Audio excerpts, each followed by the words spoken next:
Hey, what's up guys? Alright, so apologies about the insane delay about this on this video. I was supposed to do the part 4 on the follow-up on Friday and part 5 on the presentation on Saturday.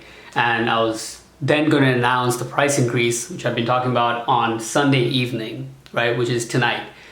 But right now it's 6 p.m. Sunday, so only got a couple hours. So hopefully, anybody who's on the fence to getting on the program right now at this price, please do so. Other than that, I'm still going to make this video real quick and give you guys some tips and overview on what's going to be included in the course on these two modules, right? So follow-up and the presentation.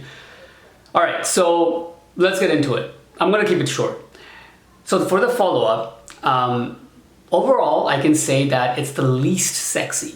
Right? Nobody really talks about the follow-up that much. If you get into conversations about SEO sales, generally you'll see that a lot of the conversation is going to be on the close, the presentation, which is for a reason. That is when the magic happens and the money gets transferred. What happens on the presentation or on that main call is going to dictate if they're going to say yes or no. But after that, the second most common conversations are regarding your methods of actually reaching out. Maybe if you're doing cold calling or are you guys doing email, all that kind of stuff. What kind of like report you're sending or whatever, to get them excited, like video audit or something like that. But nobody really talks about the follow-up. Nobody, I don't see that many questions anywhere about hey, I'm sending these kind of emails and then they're not replying, but they already showed interest. How do I get through to them before they turn cold? Or hey, I'm calling them after I send this information, but then they don't remember me anymore.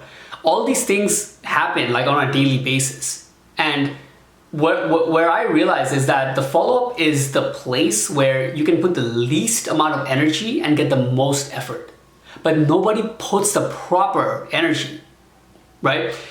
Once you're taking action in all the other parts, the follow-up is the least. Meaning, if you don't do this properly, you're going to leave thousands of dollars in the table. But if you do it properly, you can really squeeze out the juice from all your other efforts, right? You already sent, let's say, the video. You already did the cold call. You already know how to close. But if you're not doing the follow-up properly, you're going to just leave a lot of money on the table. And if you're not doing it, if you don't have a process in place of how to actually ask them and, still stay on top of them after you did the previous parts, then what's going to happen is you're basically going in a hill and then falling off, right? Like you're getting some interest, somebody replies to your email and then you fall off because they forget you, because you can't get back into them. How do you get in front of them again after they showed some interest, right? All this stuff is going to be covered. And one of you guys actually convinced me to this, because I was going to just cover the theory on this part and give you guys some scripts on how to follow up. But this person said that, that's going to be good. But they were basically saying that if you really want to take it to the next level, just show us your account, right? So pretty big request there, but that's what we're exactly going to do. I'm going to show you guys my actual CRM, right? Like my Pipedriver account, and you'll be able to see exactly from the moment the client came in, what was said, what kind of video was sent, what was said on the call, down to after the call, what kind of email was sent, right? What kind of conversation, because it's not like I just send the video out and then they just book a call with me, right? What kind of conversation happened in place, literally one by one. It's through an API, right? So it takes it right through my email and puts it in my Pipedrive, and you can see the history through the times, exactly what had to take place on a chronological order until they became a sale. There you go. That's it. It can't be more transparent than that. I'm just gonna probably blur out my client's name and mute out the client's business name and stuff like that when it's mentioned. But other than that, you're literally seeing it's a current client right now paying me and exactly what happened from the past until they became a client. That's what's gonna be provided. All right. So there's the follow-up. Moving on to the presentation. So guys, if you remember in 2018, right, I could still close, right? In the end of 2018, I could still close, got a couple of clients at 3K and it wasn't a problem. Since then though, I went through excruciating pain trying to split test a couple things. And as I saw some other webinars, some other digital marketing companies, what kind of presentations they're doing, I tried bits and pieces on mine. a lot of it I had to tweak completely to make it brand new. So one of them, I'll give an example, because I don't want to go too much into this, because the presentation is like literally the hardest part of this course, and I really want to make it, keep it close-knit for the people who's going to be in it.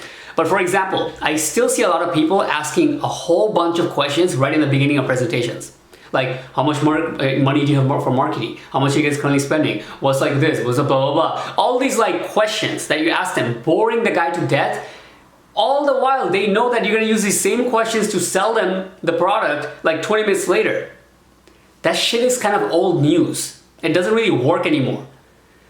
I do it completely in a reverse order where we're asking them a lot of these questions, qualifying them still, but in a much more exciting way. Like they're literally getting excited as I'm doing that process with the visuals I'm showing and the sequence of ideas I'm taking them through. And I can't explain what kind of difference this made. Once I got this to click, it's like they don't even feel like, it's like a sales pitch anymore. They actually feel like they're going for a ride.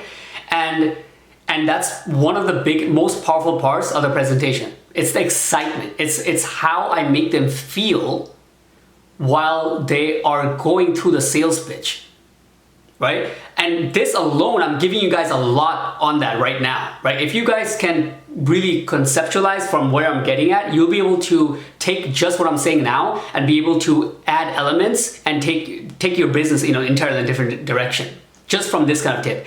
But I'm going to be showing you guys exactly in module by module, first of all, like exactly what the philosophy behind it, right? Like each slide of why I'm taking them through certain things with examples of what I used to do before and how it worked out. So you can see the entire history of the iterations I went through and kind of get like basically the learning curve. I took like 2 years, but understand it in like one module.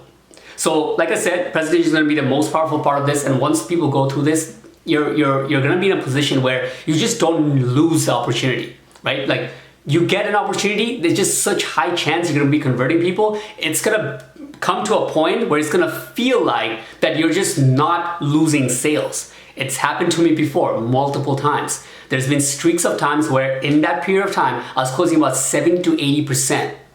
Not saying you're gonna do that like across the whole time, but that's the power when you have this kind of presentation in place.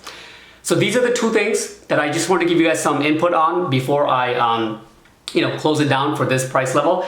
And yeah guys, so it's what, like 6 o'clock right now, no, 6:56, all right? So in a couple hours, it's after what, 7, 8, 9, 10, 11, 12, okay, so in 5 hours, the price goes up. Right now it's $297 and the price is gonna go up to $650. All right, $297 to $650, and guys, like I said before, this is not a hype thing. Like, go to the page after this, like today after midnight, you'll see that it's at $650. I don't know how to do all that stuff. It's just a WordPress thing. I'm just changing the price. I already got the people I want, or the decent amount of people that I need for on the course. Anybody who comes in right now is just the last minute ring, and then the price goes up tonight, and I'll see you on the other side. Peace.